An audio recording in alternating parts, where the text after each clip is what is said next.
दोस्तों, आज मैं आपके सामने बहुत ही लंबे समय के बाद एक फील गुड मूवी को लेकर आ रहा हूँ, क्योंकि काफी दिनों से आप लोगों की रिक्वेस्ट थी कि मैं कदेसी विवासई और केडी जैसी और भी मूवीज को एक्सप्लेन करूं। इसीलिए दोस्तों, आज मैं आपके लिए एक और मूवी को लेकर आया हूं, जिसका नाम आप स्क्रीन पर देख सकते हैं। मूवी में लीड रोल कर रहे हैं हमारे मोहनलाल, वही जिन्होंने दृश्यम मूवी के दोनों पार्ट्स में लीड रोल निभाया है। और साथ ही मूवी के अंदर वासिल जोसेफ का एक कैमियो भी है जो आपका दिल खुश कर देगा। तो चलिए दोस्तों, बिना देरी किए शुरू करते हैं ये एक्सप्लेनेशन। लेकिन आगे बढ़ने से पहले वीडियो को लाइक, हाइप और चैनल को सब्सक्राइब करना मत भूलना। तो मूवी की शुरुआत एक आनन फानन सिचुएशन से होती है, जहां हम देखते हैं कि एक हार्ट ट्रांसप्लांटेशन के लिए कुछ लोग उस हार्ट को पुणे से केरला ले जा रहे होते हैं, जिसके लिए एक हेलीकॉप्टर को लाया जाता है और फिर वो केरला के लिए निकल जाता है। फिर केरला आने के बाद हम देखते हैं कि ये दिल किसी संदीप नाम के आदमी को ट्रांसप्लांट किया गया था। इस बीच लोगों की बातों से हमें पता चलता है कि जिस आदमी का हार्ट संदीप को लगाया गया है वो असल में एक एक्सीडेंट में मारा गया, जो कि एक आर्मी ऑफिसर था और उस आदमी का नाम था रवि। खैर, अब कुछ दिनों के बाद संदीप डिस्चार्ज हो जाता है और फिर उसे डेली केयर पर छोड़ दिया जाता है। इस केयर के लिए उसके पास जेरी नाम का एक असिस्टेंट भी होता है, जो एक नर्स की तरह उसको दवाइयां टाइम पर देता है और साथ ही उसकी केयर भी करता रहता है। लेकिन संदीप की बात करें तो ये कोई आम आदमी नहीं होता, लेकिन रहता आम आदमी की तरह ही है।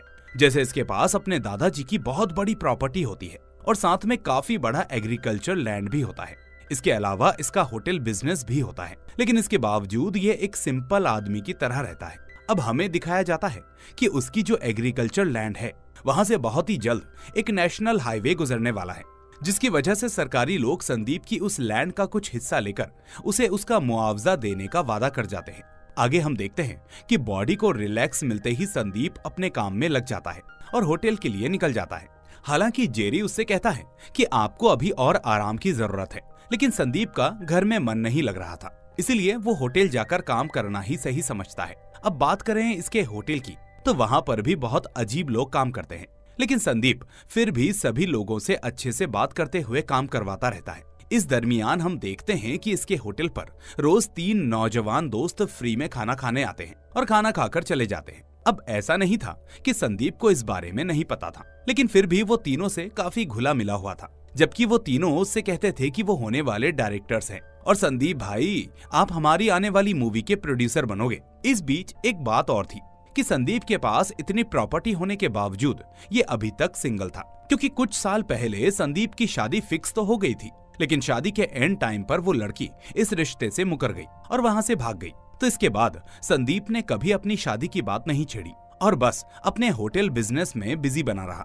हालांकि इसकी फैमिली में सिर्फ इसकी बड़ी बहन और जीजा थे जो इसी के साथ रहते थे, जबकि इसकी भांजी अमेरिका में पढ़ाई करने गई हुई थी। अब हमें दिखाया जाता है कि इसके जीजा को इसकी प्रॉपर्टी हासिल करने की बहुत इच्छा होती है और साथ ही वो इस बात से भी खफा होता है कि संदीप की प्रॉपर्टी सरकारी लोग ले रहे हैं, जिसके बदले उसे और भी पैसा मिल जाएगा। तो इस तरह से एक दिन वो संदीप के पास आकर कहता है कि शायद गवर्नमेंट को तुम्हारी जमीन का कुछ और हिस्सा चाहिए, इसलिए वो लोग तुम्हारे पास जरूर आएंगे। तो तुम एक काम करो, तुम फौरन उस बाकी जमीन को अपनी दीदी के नाम पर कर दो।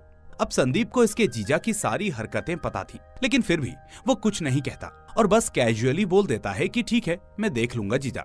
फिर एक दिन पुणे से हरिता नाम की एक लड़की संदीप को फोन करती है और उससे कहती है कि सर, मैं आपसे एक बार मिलना चाहती हूँ। अब हरिता की बात करें तो ये उसी आर्मी ऑफिसर रवि की बेटी थी, जिसका दिल संदीप को लगाया गया था। एक्चुअली उस ऑपरेशन होने के बाद संदीप को हरिता की फैमिली से मिलने जाना चाहिए था और उन्हें थैंक यू भी बोलना चाहिए था, लेकिन ठीक होते ही ये अपने काम में बिजी हो गया, इसलिए उसने इस पर ध्यान नहीं दिया। तो इस तरह से संदीप उससे कहता है कि मैं आप लोगों को थैंक यू कहना भूल गया, लेकिन आप जब चाहें मुझसे आकर मिल सकती हैं।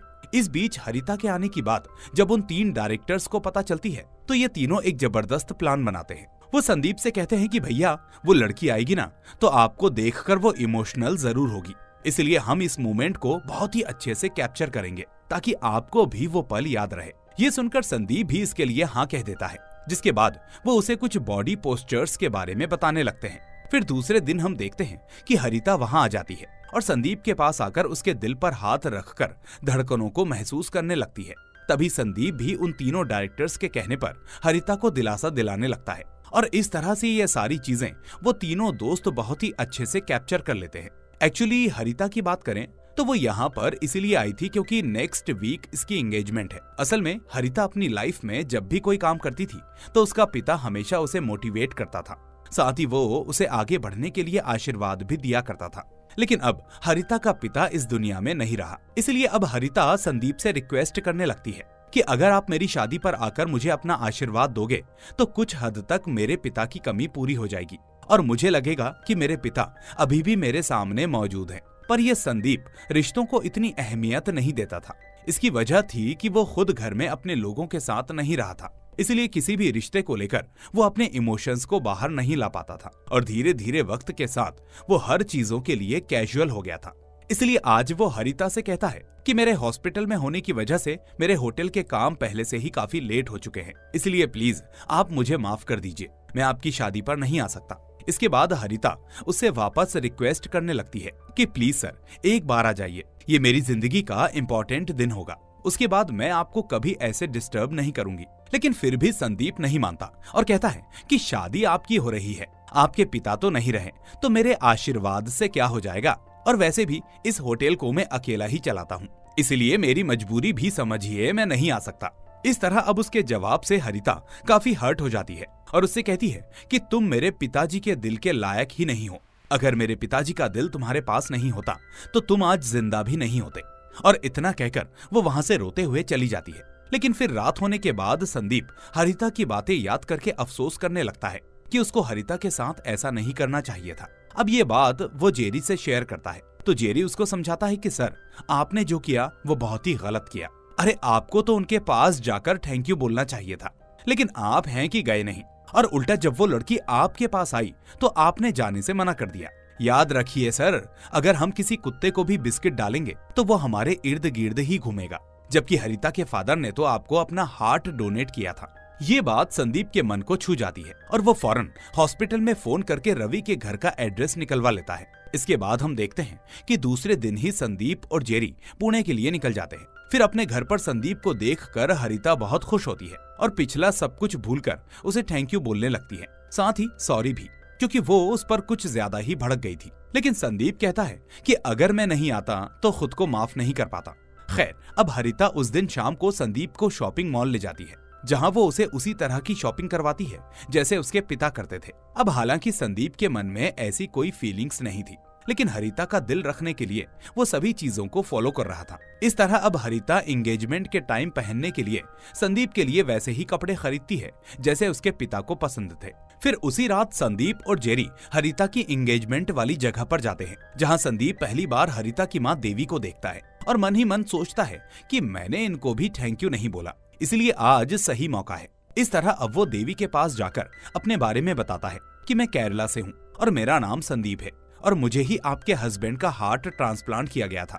अब ये सुनकर देवी कहती है कि हाँ मुझे पता है, और इस तरह से वो बहुत ही कैजुअल तरीके से बात करने लगती है। यानी हरिता के अंदर जितना अफेक्शन था उसकी माँ के अंदर नहीं होता। खैर, अब थोड़ी देर बाद सभी लोग डांस करने लगते हैं और माहौल भी अच्छा खासा हो जाता है। तभी सडनली पता नहीं क्या होता है, हरिता स्टेज पर आकर कहती है कि अब ये एंगेजमेंट नहीं होने वाली, इसलिए मेरी रिक्वेस्ट है कि जो भी गेस्ट आए हैं वो खाना खाकर जरूर जाएं, क्योंकि खाना बहुत ही टेस्टी है। ये सुनने के बाद हम नोटिस करते हैं कि उसका मंगेतर किरण भी उससे कुछ नहीं कहता और चुपचाप वहां खड़ा रहता है। लेकिन इतने में किरण के कुछ दोस्त स्टेज पर आकर हरिता से झगड़ा करने लगते हैं कि ऐसे कैसे तुम लास्ट टाइम पर एंगेजमेंट के लिए मना कर सकती हो, और इस तरह से किरण का एक फ्रेंड हरिता का हाथ पकड़कर उससे बदतमीजी करने लगता है। लेकिन ये देखकर संदीप बीच में आकर किरण के उस फ्रेंड को रोकने की कोशिश करने लगता है। इस बीच इन दोनों के बीच हल्के से हाथापाई शुरू हो जाती है। साथ ही जेरी भी अब चुप ना बैठते हुए बीच में घुसकर 2-4 लोगों को थप्पड़ मारने लगता है, लेकिन बेचारा हल्का होने की वजह से खुद भी पिट जाता है। तभी हम देखते हैं कि एक लड़के के संदीप को लात मारने की वजह से संदीप दूर जाकर गिरता है, जिसके बाद वो उठ नहीं पाता और उसे फौरन हॉस्पिटल ले जाया जाता है। इसके बाद डॉक्टर संदीप की बॉडी की चेकिंग करके कहता है कि रीढ़ की हड्डी में थोड़ा सा फ्रैक्चर हुआ है, इसलिए 10 दिनों तक आपको बेड रेस्ट करना जरूरी है। अब इस बीच संदीप अपने फोन के जरिए से ही अपने होटल को देखता रहता है और अपने लोगों को समय समय पर कमांड देता रहता है कि ये सब ऐसे नहीं ऐसे करो, वैसे नहीं वैसे करो। फिर जब हरिता उसे देखने आती है तो संदीप उससे कहता है कि मैं 10 दिन तक किसी होटल में स्टे कर लूंगा, तुम फिक्र मत करो, मैं यहाँ ठीक हूँ। लेकिन हरिता कहती है कि मेरे पापा का दिल आपके पास है और मैंने आपको यहाँ पर बुलाया, साथ ही मेरी वजह से आपको तकलीफ हुई, इसलिए आप हमारे घर में ही रह सकते हो, मैं आपको यहाँ नहीं रुकने दे सकती। तो इस तरह से हरिता संदीप और जेरी को अपने घर पर ले जाने लगती है, जिसके लिए देवी भी राजी हो जाती है और वह संदीप को रुकने से मना नहीं करती। इस बीच हरिता संदीप की बहुत ही अच्छे से केयरिंग करती है और फिर एक दिन हरिता का एक एंट्रेंस एग्जाम होने की वजह से वो अपने साथ संदीप को भी ले जाती है। दिन वो वहाँ पर एग्जाम हॉल में जाने से पहले संदीप से कहती है कि आप मुझे ब्लेसिंग्स दीजिए, क्योंकि अगर मेरे पापा होते तो ऐसा ही करते। तो संदीप ठीक वैसा ही करता है।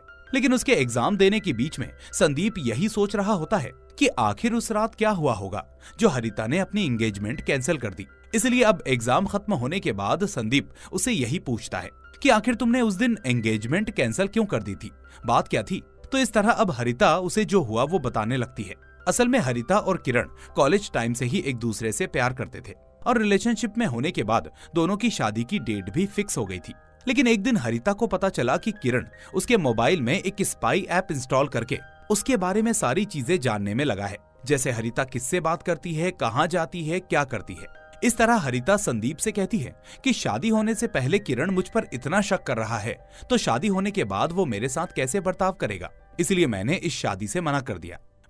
अब घर वापस आने के बाद हरिता की माँ देवी हरिता को डांटने लगती है कि क्यों तुम ऐसी हरकतें कर रही हो, चलो जल्दी से तुम अपने व्हाट्सएप स्टेटस को डिलीट कर दो। अब असल में हरिता ने अपने व्हाट्सएप स्टेटस में ये लगा रखा होता है कि आज के बाद से मुझे फ्रीडम मिल चुकी है। तो देवी उसे डांटती है कि तुम्हारी एंगेजमेंट टूटना तुम्हारे लिए फ्रीडम है क्या, और अगर तुम ऐसा करोगी तो लोग क्या सोचेंगे हमारे बारे में, इसलिए फौरन इस स्टेटस को डिलीट कर दो। अब वहाँ पर संदीप भी होता है जो हरिता के पास आकर कहता है कि तुम्हारी माँ ने जो कहा है वो सही कहा, इसीलिए वो स्टेटस डिलीट कर दो। तो हरिता अब दोनों की बातें सुनकर बहुत ही गुस्से में अपने कमरे में चली जाती है। उसके बाद देवी संदीप के पास आकर कहती है कि मैंने सोचा तुम्हारा स्वभाव मेरे पति से अलग है, लेकिन आज रवि होते तो हरिता को भी ऐसे ही डांटते, थैंक यू।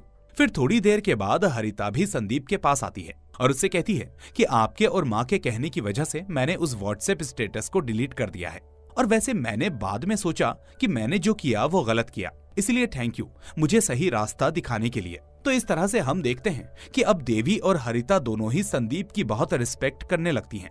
फिर दूसरे दिन हरिता और देवी के बीच में कुछ बातें चल रही होती हैं कि तभी वहाँ पर संदीप भी आ जाता है। तो उसे देखते ही देवी उससे कहने लगती है कि संदीप, मेरे पिताजी की तबीयत बहुत ही खराब है और मुझे तुम्हारी मदद चाहिए। वो बताते हैं कि शुरू से मेरे पिताजी और रवि के बीच में झगड़े होते थे, लेकिन संदीप अब तुम्हारे शरीर में मेरे पति का हार्ट है, इसलिए अगर तुम मेरे पिताजी के पास जाकर बस ये कह दो कि मैंने आपको माफ कर दिया तो वो शांति के साथ दुनिया से चले जाएंगे। अब ये सुनते ही हरिता संदीप से कहती है कि नहीं नहीं, इसकी कोई जरूरत नहीं है, आप वहाँ पर मत जाओ। लेकिन इतने में संदीप कहता है कि अरे इसमें कौन सी बड़ी बात है, मैं उनके पास जाकर माफी के लिए पूछूंगा और अगर वो मुझे माफ कर देंगे तो मैं भी उनको माफ कर दूंगा। तो ये सुनने के बाद देवी बहुत खुश होती है और उसे वहाँ ले जाने के लिए प्रिपेयर करने लगती है। फिर दूसरे दिन ये सभी लोग देवी के पिता के घर पर जाने लगते हैं, जहाँ वो सच में काफी बीमार कंडीशन में होते हैं। तभी संदीप देवी के भाई से उनके नाराज होने की वजह पूछता है ताकि वो अपनी बात शुरू कर सके, जिस पर देवी का भाई बताता है कि कुछ सालों पहले जब रवि सर्विस में था तो उस वक्त रवि ने मेरे पिता की बात नहीं मानी, क्योंकि वो उससे नौकरी छोड़कर काम करने को कह रहे थे, क्योंकि आर्मी की नौकरी रिस्की थी। लेकिन जब रवि नहीं माना तो दोनों के बीच में झगड़ा होने लगा। साथ ही उसने बताया कि पापा थोड़ा अलग किस्म के हैं, इसलिए वो रवि को ज्यादा ही तंग करते थे, क्योंकि वो दूसरी कास्ट का था। यही वजह थी कि शादी के बाद वो हमेशा रवि से लड़ते रहते थे। लेकिन अब इससे होता यह है कि संदीप इस चीज से उल्टा गुस्सा हो जाता है और रवि के ससुर को ही उल्टा सीधा बोलने लगता है। वो कहता है कि अगर मेरी जगह पर रवि भी होता तो आपको कभी माफ नहीं करता, और इस तरह से वो वहाँ से जाने लगता है। ये देखकर अब हरिता संदीप के पास आकर बहुत खुश होती है और उससे कहती है कि आपने जो किया वो एकदम सही किया, अगर पापा होते तो उस बुढ़े के साथ ऐसा ही करते। और इस तरह से वो उसे हग करके गाल पर एक किस देकर चली जाती है। लेकिन हरिता की ये हरकत देखकर अचानक संदीप की बॉडी में कुछ वाइब्रेशंस आने लगती हैं। तभी संदीप को एक ज्योतिषी की बातें याद आती है कि तुम्हारी सोलमेट एक दिन खुद तुम्हारे पास चलकर आएगी, वो तुम्हें किस करेगी और उस वक्त मंदिर में घंटियां बजने लगेंगी। साथ ही तुम्हारी बॉडी में वाइब्रेशंस भी होंगी। इस तरह अब संदीप बहुत खुश होता है कि इतने सालों बाद आखिर मेरी सोलमेट मुझे मिल ही गई। यानी जहाँ एक तरफ हरिता उसे अपना पिता जैसा मानकर चल रही थी, वहाँ अब संदीप उसे अपनी सोलमेट समझने लगा था। खैर, अब उसी रात संदीप देखता है कि देवी थोड़ी अपसेट है क्योंकि उसने उसके पिता को माफ नहीं किया था। इसलिए अब संदीप देवी के पास आकर माफी मांगने लगता है कि सॉरी, आपने जैसा कहा मैंने वैसा नहीं किया। लेकिन इतने में देवी एकदम से संदीप का हाथ पकड़कर कहने लगती है कि आपको सॉरी बोलने की जरूरत नहीं है। इतने सालों में रवि ने कभी भी मुझसे माफी नहीं मांगी, फिर आप क्यों मुझसे सॉरी बोल रहे हो। तो इस तरह से वो बहुत ही इमोशनल होकर संदीप के हाथों को किस करके वहाँ से चली जाती है। अब ये देखकर संदीप की बॉडी में दोबारा वही वाइब्रेशंस स्टार्ट हो जाती हैं और मंदिर में घंटियां भी बजने लगती हैं। तभी संदीप की अंतरात्मा संदीप से कहती है कि आखिर ये सब क्या हो रहा है, मेरी असली सोलमेट कौन है, ये बेटी या उसकी माँ। खैर, अब दूसरे दिन संदीप वहाँ से जाने के लिए डॉक्टर के पास जाता है, जहाँ डॉक्टर संदीप का चेकअप करके कहता है कि अभी तुमको थोड़ा और रेस्ट करना चाहिए, इसलिए अभी तुम अपने शहर नहीं जा सकते।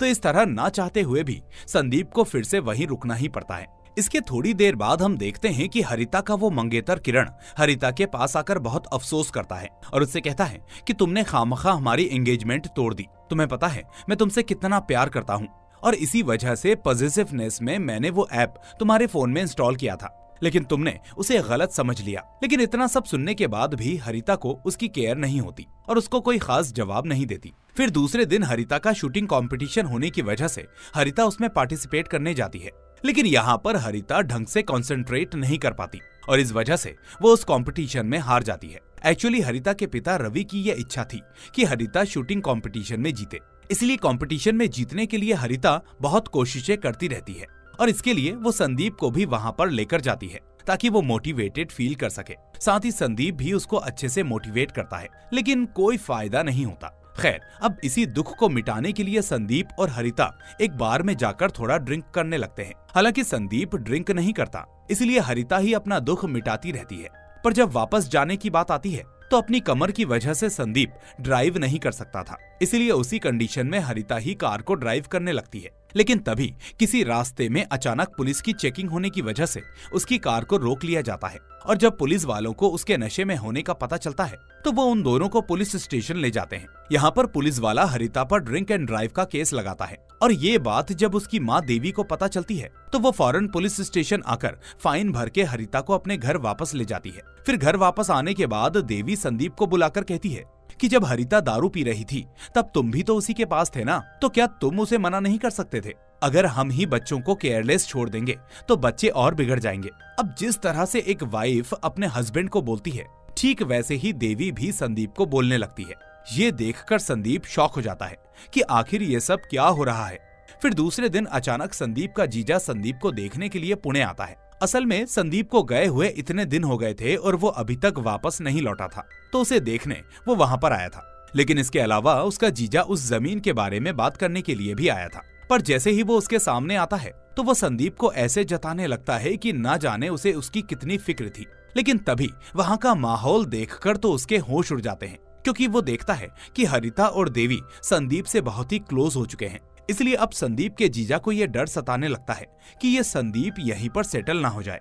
फिर उसी रात अचानक संदीप अपने जीजा के लिए टिकट बुक कर देता है, वो भी वापस जाने के लिए। हालांकि इसका जीजा कहता है कि संदीप, मैं तो उस जमीन के बारे में बात करने के लिए आया था, कुछ जरूरी बात है।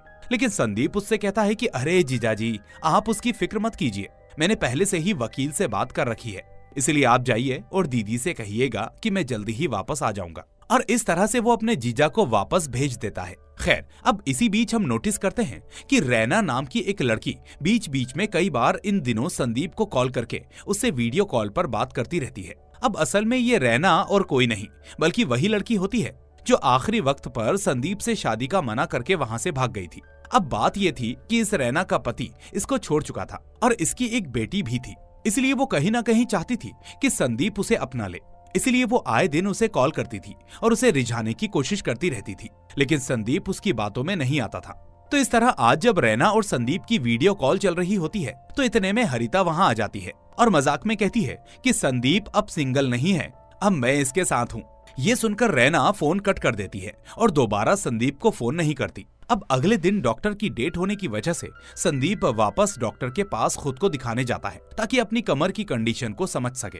तो आज हम देखते हैं कि वो डॉक्टर संदीप का चेकअप करके कहता है कि अब तुम बिल्कुल ठीक हो गए हो और ट्रैवल कर सकते हो। लेकिन अब संदीप थोड़ा बहाना बनाने लगता है कि डॉक्टर साहब, अभी भी मेरी कमर में थोड़ा दर्द है, मैं फिलहाल ढंग से बैठ नहीं सकता, इसलिए थोड़ा ठीक से चेक कीजिए। तो ये सुनकर डॉक्टर कहता है कि अरे, तुमने कुछ ज्यादा ही टेंशन ले लिया है, इसीलिए तुमको ऐसा लग रहा है। लेकिन अगर तुम्हें ठीक नहीं लग रहा तो कुछ दिन और आराम करो और उसके बाद ही ट्रैवल करना। अब यहाँ पर संदीप की हरकतें देखकर देवी समझ जाती है कि संदीप फिलहाल यहाँ से जाना नहीं चाहता। इसलिए अब वो दूसरे दिन संदीप को कोने में बुलाकर कहती है कि संदीप, मुझे पता है कि तुम मुझे लाइक करते हो और मैं भी तुमसे बहुत ही क्लोज हो चुकी हूँ। ये शायद मेरी ही गलती थी, मुझे ही थोड़ा डिस्टेंस मेंटेन करना चाहिए था। और अगर तुम मुझे नहीं बताओगे तो मुझे क्या समझ में नहीं आएगा। हम दोनों छोटे बच्चे तो है नहीं, इसलिए संदीप, इस बात को यहीं पर रहने दो और सब कुछ भूल जाओ। अब ये सुनकर संदीप बेचारा यही सोचने लगता है कि मैं तो अपने शहर में छोटा मोटा बिजनेस रन कर रहा था,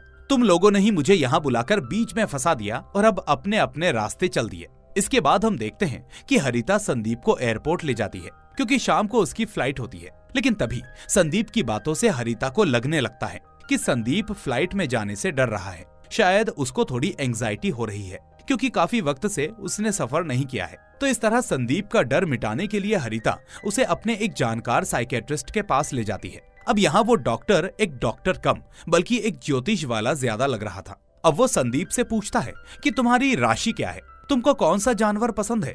और फिर जवाब मिलने के बाद वो कहता है कि तुम्हारे नक्षत्र कुछ ऐसे ऐसे हैं। लेकिन तभी एकदम से रुककर वो डॉक्टर वापस से कहता है कि अरे, आज तो तुम्हारा जन्मदिन भी है ना। तो ये सुनकर संदीप शॉक हो जाता है क्योंकि आज सच में उसका जन्मदिन था जिसे वो भूल चुका था। अब ये सुनकर हरिता काफी खुश होती है क्योंकि उसे भी एक तरह से सरप्राइज मिल गया था। तभी संदीप कहता है कि मैं तो भूल ही गया था कि आज मेरा बर्थडे है। तो इस तरह अब हरिता संदीप को एक कैफे में ले जाकर उसके हाथों से केक कटवाते हुए उसके साथ एक छोटा सा सेलिब्रेशन करने लगती है। फिर उसके बाद हरिता संदीप को एक लाइब्रेरी में ले जाती है और उससे कहती है कि मेरे पिताजी अक्सर यहाँ पर आया जाया करते थे और काफी वक्त यहीं पर बिताया करते थे। वो आगे कहती है कि लास्ट टाइम जब मेरे फादर यहाँ आए थे तो तभी उनके एक फ्रेंड का फोन आया था और जब उस फोन के बाद वो यहाँ से निकले तो घर नहीं पहुँच पाए और रास्ते में ही उनका एक्सीडेंट हो गया। अब वहीं पर हरिता के पिता के कुछ फोटोग्राफ्स भी होते हैं जिन्हें हरिता संदीप को दिखाने लगती है। लेकिन तभी उसको रोकते हुए संदीप उससे कहता है कि बुरा मत मानना, लेकिन मुझे तुम्हारे पिता की फोटो नहीं देखनी क्योंकि मैं तुम्हारे पापा को लेकर एक इमेजिनेशन पहले ही कर चुका हूँ, इसलिए अब तुम उस इमेजिनेशन को वैसे ही रहने दो। हरिता उसकी इन बातों की रिस्पेक्ट करती है और अपने पिता की फोटोज उसे नहीं दिखाती। इसके बाद हरिता कहती है कि ठीक है, फोटो नहीं देख सकते लेकिन उनकी आवाज तो सुन सकते हो क्योंकि आपने अभी तक उनकी आवाज इमेजिन नहीं की होगी। तो इस तरह वो संदीप को अपने पिता की कुछ रिकॉर्डिंग सुनाने लगती है और जब संदीप उनको सुनता है तो महसूस करता है कि उन रिकॉर्डिंग्स में हरिता के पिता ने हरिता को काफी अच्छी अच्छी बातें बोलकर मोटिवेट करके रखा होता है। फिर उन रिकॉर्डिंग्स को सुनकर संदीप हरिता को हक करते हुए कहता है कि तुम तो बहुत ही खुश नसीब हो जो तुम्हें ऐसा पिता मिला। वो जहाँ भी होंगे आज तुमको देखकर बहुत खुश होंगे, उन्हें तुम पर नाज होगा जो उन्होंने ऐसे साफ दिल की लड़की को जन्म दिया। अब ये सब देखकर हरिता भी बहुत इमोशनल हो जाती है और संदीप को हक कर लेती है। इस तरह अब संदीप के मन में भी उसके प्रति एक पिता और बड़े भाई वाली फीलिंग आ जाती है और वो समझ जाता है कि बरसों से परिवार के बीच न रह पाने की वजह से वो असली रिश्तों की पहचान करना ही भूल गया था। साथ ही हरिता भी संदीप को अपना फादर मानने लगती है, यानी वो भी उसके बारे में वैसा ही सोच रही होती है। अब दूसरे दिन जब संदीप और जेरी किसी पार्क में बैठे होते हैं तो तभी इन दोनों के पास वो लड़का किरण आता है जिससे हरिता ने अपनी शादी तोड़ ली थी। अब किरण यहाँ पर संदीप से पहले तो उस लड़ाई के लिए माफी मांगता है और फिर उससे रिक्वेस्ट करते हुए कहता है कि सर, हरिता ने मेरा नंबर ब्लॉक कर दिया है, जबकि मुझे हरिता से एक जरूरी बात करनी है, इसलिए अगर आप उसे लेकर आओगे तो अच्छा होगा और मेरा नुकसान होने से बच जाएगा। तो इस तरह अब संदीप जेरी के साथ हरिता को मनाकर उस किरण के पास लाता है। अब बात ये थी कि हरिता और किरण अपनी एंगेजमेंट से पहले एक बिजनेस को डील कर रहे थे और वो भी साथ में, लेकिन फिर इन दोनों की एंगेजमेंट टूटने के बाद वो बिजनेस भी ऐसे ही रह गया और अकेले किरण ही उसे रन करने लगा। इसलिए अब किरण हरिता को अपने पास बुलाकर कहता है कि तुम इस बिजनेस से बाहर नहीं जा सकती, आखिर प्यार नहीं तो व्यापार तो मेरे साथ करो। वो आगे कहता है कि मैंने तुम्हारे मोबाइल में वो स्पाई एप्लीकेशन इसलिए भी इंस्टॉल करवाया था ताकि मुझे पता चलता रहे कि तुम बिजनेस को लेकर कौन सी डील किससे कर रही हो और मेरे साथ लॉयल हो या नहीं। तो आखिर इसमें मैंने गलत क्या किया? तो ये सुनकर हरिता किरण से कहती है कि ये मेरी मर्जी है, मैं जब चाहूं तब बिजनेस से निकल जाऊं। आखिर तुम होते कौन हो मुझे बोलने वाले। इस तरह जब किरण और उसके फ्रेंड्स हरिता से जबरदस्ती करने लगते हैं तो इस बार संदीप बीच में घुसकर कहता है कि बेटा उस दिन तो मैं दूसरे ख्यालों में था, लेकिन याद रखो कि मेरा हाथ भी एक किसान का हाथ है, तुम्हारा नक्शा पलट कर रख दूंगा। तो इस तरह से वो किरण और उसके दोस्तों को बहुत ही मारने पीटने लगता है। इसके बाद वो उन्हें वार्न करता है कि दोबारा हरिता से बात करने की कोशिश मत करना, वरना तुम लोगों को बहुत ही भारी पड़ेगा। तो इस सब के बाद होता यह है कि संदीप उस दिन वहां से नहीं जा पाता और आज भी उसकी फ्लाइट मिस हो जाती है। फिर उसी रात हम देखते हैं कि हरिता के फैमिली मेंबर्स अपनी कॉलोनी में एक छोटा सा प्रोग्राम रखते हैं, वो भी संदीप के लिए। वो उसमें सभी को बताते हैं कि संदीप की बॉडी में रवि का हार्ट है और इस तरह से लोग वहां आकर रवि के बारे में कुछ अच्छी अच्छी बातें बोलने लगते हैं। और साथ ही आखिर में संदीप को भी बहुत ही अच्छी तरीके से सम्मानित किया जाता है, क्योंकि आज संदीप का यहाँ पर आखिरी दिन था। इसके बाद आखिर में वो दिन आ जाता है जब संदीप को अपने घर पर जाना होता है। फिर अगले दिन हम देखते हैं कि एयरपोर्ट जाते समय संदीप और हरिता बहुत इमोशनल होने लगते हैं और एक दूसरे को ठीक वैसे ही मिस करने लगते हैं जैसे एक पिता और बेटी एक दूसरे को करते हैं। इसके बाद संदीप वापस अपने शहर में आकर उस जेरी को अपना मैनेजर बना लेता है, क्योंकि इस बीच वो जेरी संदीप के बहुत ही क्लोज हो चुका था। साथ ही वो तीनों दोस्त अब डायरेक्टर बन चुके होते हैं जो एक मूवी को डायरेक्ट भी कर रहे होते हैं। इस बीच एक दिन संदीप का जीजा मोबाइल में कुछ देखकर बहुत रोने लगता है, जिसे दूर खड़ा संदीप नोटिस कर लेता है। तो अब संदीप के पूछने पर उसका जीजा बताता है कि तुम्हारी भांजी ने मेरी नाक काट दी। देखो उसने ये फोटो भेजा है जिसमें वो एक काले आदमी के साथ रिलेशनशिप में है, यहाँ तक कि वो उसके साथ लिव इन में रह रही है। अब इस बात से दुखी होकर संदीप का जीजा बहुत रोने लगता है, जबकि संदीप उसको दिलासा दिलाने लगता है कि कोई बात नहीं, उसे हम समझाएंगे, वो सब समझ जाएगी। इस तरह अब देखते देखते 1 साल गुजर जाता है और इसी दरमियान जब वापस से संदीप का बर्थडे आता है तो हरिता और देवी संदीप के लिए एक केक भेजते हैं, जिसे देखकर संदीप बहुत खुश होता है और इमोशनल भी कि वो दोनों अभी भी उसको याद करते हैं। और इसी बीच अचानक वहाँ जोरदार बारिश होने लगती है और तभी एक लड़की भीगते हुए संदीप के होटल के पास आकर खड़ी हो जाती है। तभी संदीप जब उस लड़की को देखता है तो वो लड़की भी उसे देखने लगती है और वो दोनों एक दूसरे से नजरों ही नजरों में बातें करने लगते हैं, जिसके साथ ये मूवी यहीं पर एंड हो जाती है। तो दोस्तों आपको ये मूवी कैसी लगी मुझे कमेंट में जरूर बताएं, लेकिन उससे पहले वीडियो को लाइक करके और हाइप करके इसे अपने दोस्तों के साथ शेयर कर दीजिए। और अगर चैनल पर नए हैं तो फटाफट चैनल को सब्सक्राइब करके बेल आइकन भी दबा दीजिए ताकि कोई भी वीडियो आपसे मिस ना हो। अब मैं मिलूंगा आपसे अगली ऐसी ही वीडियो में। Till then take care and thanks for watching.